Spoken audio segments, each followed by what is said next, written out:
In a major economic milestone, India is poised to become the world's fourth largest economy in 2025. Bharat Japan को पछाड़कर दुनिया की चौथी सबसे बड़ी अर्थव्यवस्था बन गया है। जी हां, भारत की अर्थव्यवस्था 4000 अरब डॉलर की है और ये अमेरिका, चीन और जर्मनी के बाद सबसे बड़ी अर्थव्यवस्था है। यस, इंडिया फाइनली बन चुका है दुनिया का फोर्थ लार्जेस्ट इकोनॉमी। इससे बड़ी खुशी की बात और क्या हो सकती है हमारे इंडियन के लिए। अरे क्यों इतना उछल रहे हो, क्यों इतना खुश हो? अरे तुमने सुना नहीं, इंडिया बन चुका है fourth largest economy in the world. हाँ, तो इसमें उछलने की क्या बात है? मुझे तो लगता है ना कि तुम अनपढ़ हो या तो तुम पाकिस्तानी हो। तुम खुद को जितना अक्लमंद समझते हो ना, उसका आधा दिमाग भी तुम्हारे पास नहीं है। अरे जीडीपी का सीधा सीधा अर्थ है कि हमारे देश के पास कितना पैसा आया है, और इससे बड़े इंडिकेटर क्या हो सकते हैं एक सक्सेसफुल कंट्री दिखाने के लिए। और देखना तुम 2030 में इंडिया तीसरे नंबर पे भी आएगी, और तुम तो उस टाइम भी दुखी रहोगे, मुझे पता है, साले एंटी नेशनलिस्ट। अरे तू तो पाकिस्तान जा। अरे मेरे इंस्टाग्राम रील्स के स्टूडेंट ऑफ द ईयर, आओ मैं समझाता हूँ तुम्हें जीडीपी के पीछे की कहानी। लेकिन मैं तुम्हें उससे पहले एक स्टोरी सुनाता हूँ, ध्यान से सुना। अभी दो स्टोरी में से तुम्हारा स्टोरी और मेरा स्टोरी एक। पहला मेरे सुनो। हमारे फैमिली में टोटल 7 मेंबर्स है, और हमारे पापा जो है वो टोटल 100 रुपीज कमाते। तो वो कमाई में से हमारे पापा हमारे घर के 2 भाई जो कि अनएम्प्लॉयड है उसको भी पालने के साथ साथ हमारे घर के जितने भी फैसिलिटीज है, जितने भी सुविधा है, उनको भी देखते हैं। तो मतलब सब अच्छा चल रहा है, खाना पानी इलेक्ट्रिसिटी एजुकेशन भी हम टॉप लेवल के लेते हैं। कोई मेडिकल इश्यू भी हो जाए तब भी कोई प्रॉब्लम नहीं है, पापा सब देख लेते हैं। और वैसे भी हम खुद इतने काबिल है कि हमें पापा के पास जाने की भी जरूरत नहीं है। और सबसे बड़ी बात, हमारे घर में शांति बहुत है। कोई भी इश्यू हो जाए हमारे पापा बिल्कुल भी नहीं बख्शे, सब इश्यू को एकदम बारीकी से हैंडल करते हैं, और इतना स्ट्रिक्ट एक्शन लेते हैं कि दूसरी बार कोई फैमिली मेंबर ऐसा करने से भी डरता है। सो ये था मेरा घर का स्टोरी। अभी तुम्हारा सुनो। तुम्हारे घर में टोटल 140 मेंबर है, और तुम्हारे पापा जो है हमारे पापा से ज्यादा ही कमाते, लगभग 116 रुपए। तुम्हारे घर के 140 मेंबर में से 10 मेंबर ऐसे जो बहुत ज्यादा कमाते, और 100 लोग ऐसे जो इतना कम कमाते हैं कि खाने के लिए भी सफर करते हैं। ना खाने का ठिकाना होता है, ना ही प्रॉपर एजुकेशन है, नहीं रहने के लिए छत है, और ना ही सैनिटेशन, और ना ही इलेक्ट्रिसिटी। अभी पूछते होंगे कि वो 30 लोग के बारे में,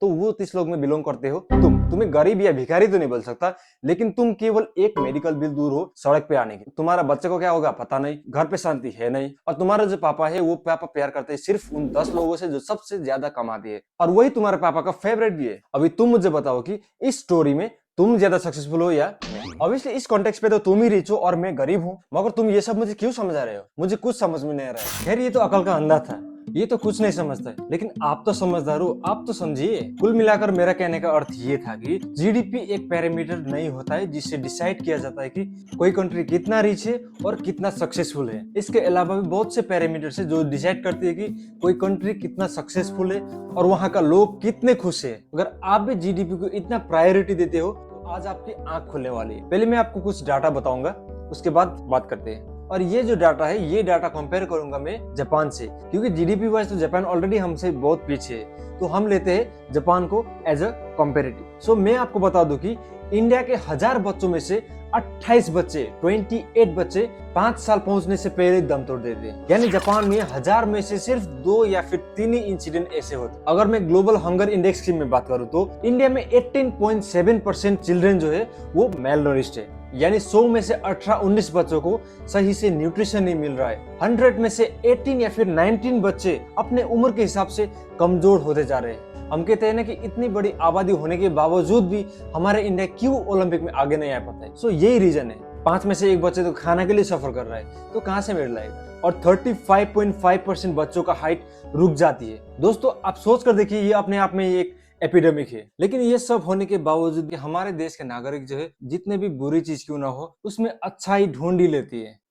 मैं भी आज एक अच्छे नागरिक बन के एक पॉजिटिव एटीट्यूड रखना चाहता हूँ। हंगर इंडेक्स में हमारे जो कंट्री है इंडिया, वो आती है 105 नंबर पे आउट ऑफ 127 हंगर कंट्रीज। और यूके और जापान जो है वो कहीं पे भी लिस्ट में नहीं आती है। लेकिन प्रॉब्लम की कोई बात ही नहीं है दोस्तों, हमारे इंडिया में फास्टिंग का बहुत ही बड़ा कल्चर है, और शायद हो सकता है कि ये फास्टिंग का कारण ये गलत रिपोर्ट आ गया हो। ये तो कोई रीजन नहीं हो सकता हमारी इंडिया यूके और जापान से पीछे होने। कैसे कंपेरिजन हो सकता है जापान का यूके और हमारे कंट्री में? बच्चों को पौष्टिक खाना मिले इसलिए गवर्नमेंट ने मिड डे मील तक फ्री कर दिया है। ऐसा कर सकता है क्या जापान यूके में? हाँ, मैंने भी सुना है जापान का ये अफवाह कि क्यूशो के तहत रोज बच्चों को चिकन, अंडा, सब्जी, सूप, दूध मिलता है, ऐसा सुना है। ये ये सरासर अफवाह है, ऐसा थोड़ी हो सकता है। और हमारे देश के बारे में भी एक अफवाह जरूर सुना है कि यूपी के एक स्कूल में रोटी और नमक सर्व किया जा रहा था as a mid day meal, और मुझे ये भी यकीन है कि ये भी कोई अफवाह ही होगा। तो ये तो पक्का है कि हमारे देश में कोई भी भुखमरी नहीं है, ये मनगढ़ंत बनाई हुई कहानी है, सो इसको सीरियसली ज्यादा मत लीजिए।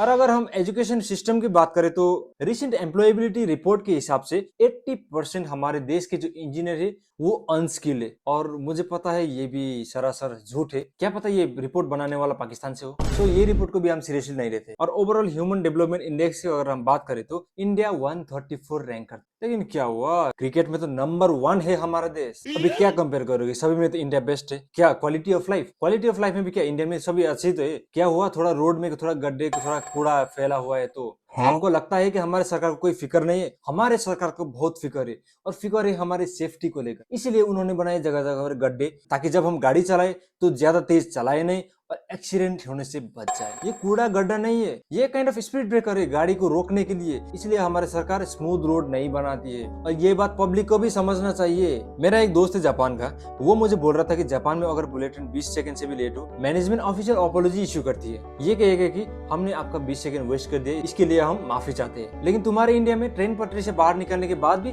कोई रिस्पॉन्सिबिलिटी लेने की तैयारी नहीं होता है। अरे यही तो है आत्मनिर्भर भारत। यहाँ पे हमें अपना रिस्पॉन्सिबिलिटी खुद उठाना पड़ता है। मैनेजमेंट गवर्नमेंट ने थोड़ी ठेका ले रखा है किसी के जान का, और यही है आत्मनिर्भर भारत। जो भी हो, आई लव माई इंडिया। मजाक एक जगह, लेकिन मेरा एक ही प्रश्न है, एज ए सिटीजन हमें क्या फायदा हुआ नंबर 4 पे आने का। और संभव है कि IMF की रिपोर्ट के अकॉर्डिंग 2013 में हम नंबर 3 पर भी आ जाए, जर्मनी को भी हम पीछे छोड़ दे। लेकिन तब भी क्या, ये नया बात है हमारे लिए। हम GDP तो छोड़िए, majority of the economist PPP purchasing power parity को अहमियत देते हैं। PPP का फंडा बहुत सिंपल है।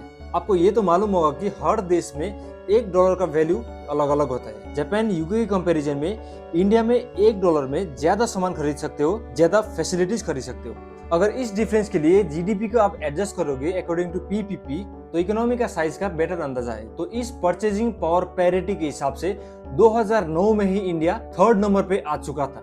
इसके हिसाब से इंडिया 3rd लार्जेस्ट बन गया था 2009 में, और आज भी 3रे नंबर पे होल्ड करता है। पर लार्जेस्ट बनने से ज्यादा GDP पर कैपिटा इनकम कितना है, उस पे ज्यादा फोकस करना ज्यादा जरूरी है। हमें फोकस करना होगा कि एक साधारण नागरिक का फाइनेंशियल कंडीशन कैसा है, क्या वो सुधर रहे है। और इस पैरामीटर के हिसाब से हमारे इंडिया 4 नंबर पे नहीं बल्कि 144 पोजीशन पे है अमोंग 196 कंट्री। जापान का GDP पर कैपिटा इनकम जो है वो $33,000 से भी ज्यादा है, और हमारे इंडिया में $2,500 के आसपास। अरे जापान UK की तो बात ही छोड़ो, हम इस हिसाब से श्रीलंका से भी पीछे। और GDP पर कैपिटा इनकम जो है वो हमारे देश के बहुत ही बड़ी समस्या है, और इससे भी बड़ी समस्या है इनइक्वालिटी का। आप ये सोच नहीं सकते हो कि इंडिया के टॉप 1% अमीर लोगों के पास इंडिया के 40% वेल्थ और बॉटम जो 50% है उनके पास सिर्फ और सिर्फ इंडिया के 3% वेल्थ है। तो यहाँ से आप अंदाजा लगा सकते हैं कि कितनी बड़ी इनइक्वालिटी है हमारे कंट्री। अगर आप इंडिया के टॉप 5 अमीर लोगों को हटा देते हो तो बचा हुआ जो इंडिया है उसकी GDP पर कैपिटा इनकम $2,500 से गिरकर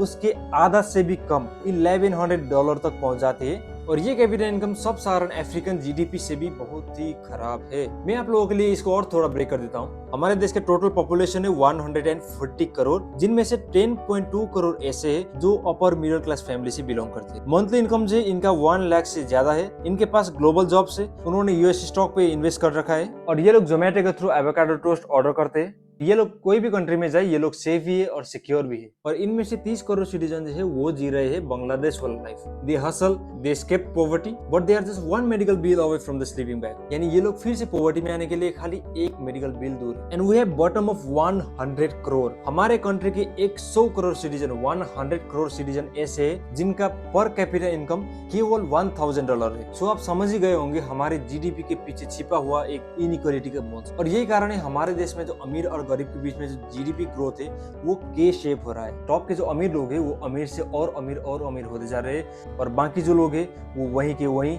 या और गरीब बनते जा रहे हैं। अभी इन्फ्लेशन का तो मैंने बात ही स्टार्ट नहीं किया है, और हमारे देश में इन्फ्लेशन रेट जो है वो आसमान छूता जा रहा है। मिडिल क्लास का जितना भी खरीदने वाला सामान है उस पर ज्यादा टैक्स लगा दिया गया है, क्योंकि मैन्युफैक्चरर, एंटरप्रेन्योर और गवर्नमेंट पैसा तो बना रही है, लेकिन कहाँ से?